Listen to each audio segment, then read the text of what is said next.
I was diagnosed with ADHD when I was 6 years old, and that was back in the late 80s. But back then, no one really knew what ADHD was, and honestly, no one cared either. Nobody gives a shit.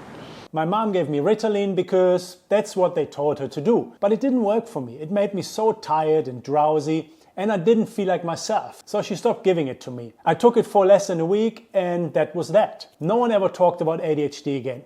I erased it from my mind, and every time I heard the word, I thought, well, it's just being hyperactive or not being able to sit still. However, by then I have learned to sit still and to listen and to behave, so I figured I grew out of it.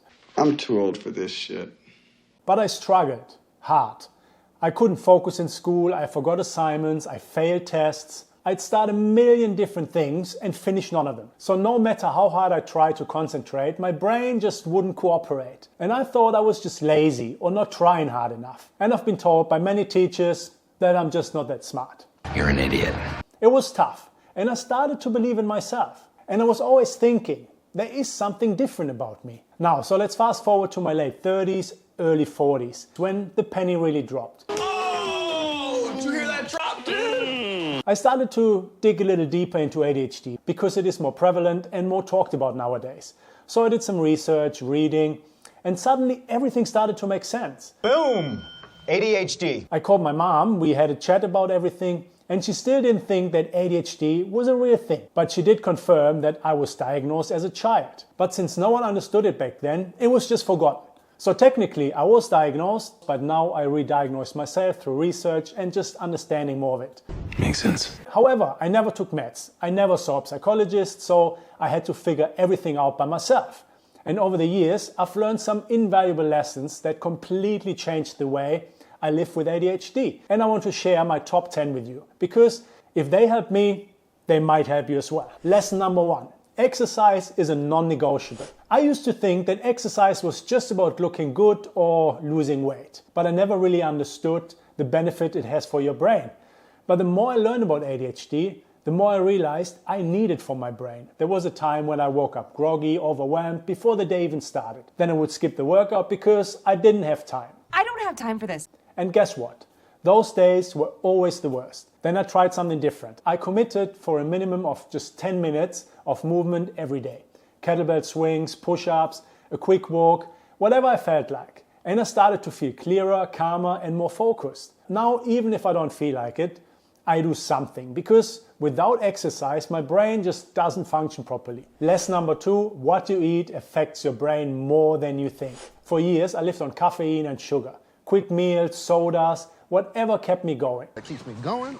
I gotta eat something. But then you crash hard. Brain fog, zero focus, bouncing between tasks like a pinball machine. But because of my personal trainer background, I learned a lot about nutrition and the effects of food on the body and the mind. So I started to experiment a little bit.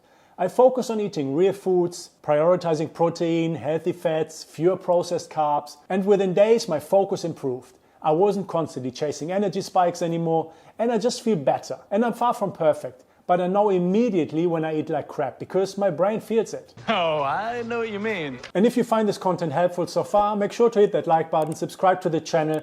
It's a new channel, there's a lot more good stuff coming, and I really appreciate that. Lesson number 3, your brain needs dopamine, so find healthy ways to get it. Did you ever scroll through TikTok for hours knowing you should stop and you don't even want to do it, but you think, yeah, just one more video, and you just keep going and going and going? That's your brain chasing dopamine.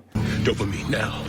The problem is that today's society bombards us with quick and easy dopamine hits. Social media, junk food, online shopping, and all that shit trains our brain to crave more and more and more, but never feel satisfied. And when you understand that, you can swap that mindless scrolling for dopamine hits that actually help. Cold showers, workouts, new hobbies. It took time for me to understand, but now my brain craves the right kind of stimulation. Lesson number 4, not everyone will understand you, and that's okay.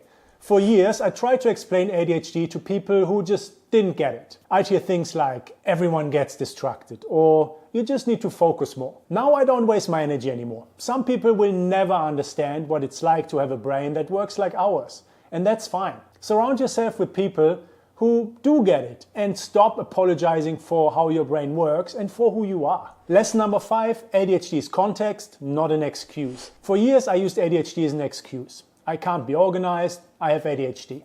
Or I can't be consistent because my brain just doesn't work that way. But then I realized, yes, ADHD makes things harder, but that doesn't mean that I can't figure out my way of doing things. So I know I can do it. I can set up systems, plan for distractions, and work with my brain instead of against it. ADHD doesn't define me. It just means I have to approach things a little differently. Lesson number 6, write everything down, use reminders, trust your systems. Did you ever tell yourself that you will definitely remember something only to forget it 5 minutes later? That was me constantly. Now I write everything down and I use an app called Tick for tasks, reminders, random thoughts, appointments, for everything. My brain is for thinking, not for remembering. Lesson number 7, self-talk matters. Be your own cheerleader. I used to be brutal to myself. I forgot something and immediately go like, Idiot.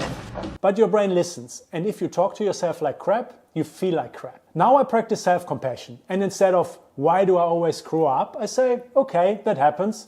How can I fix this? And the difference is huge. Lesson number 8, forgive yourself and keep moving forward.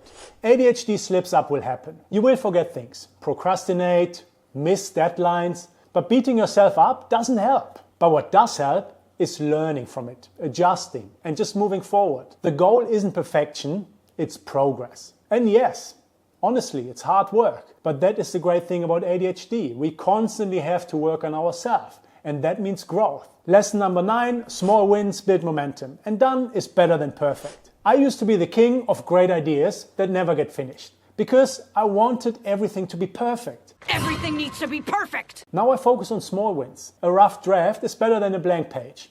A short workout is better than none at all. Progress beats perfection every time. Lesson number 10, the 2-minute rule.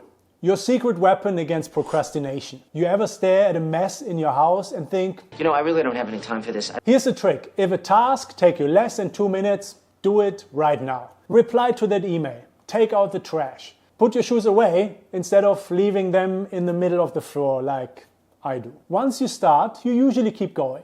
But the hardest part is starting. So there you have it. 10 ADHD life lessons that changed my life. Which one hit home for you? Let me know in the comments. Now watch this video here and remember, ADHD isn't a flaw, it's just a different way of thinking. So own it and I'll see you in the next video.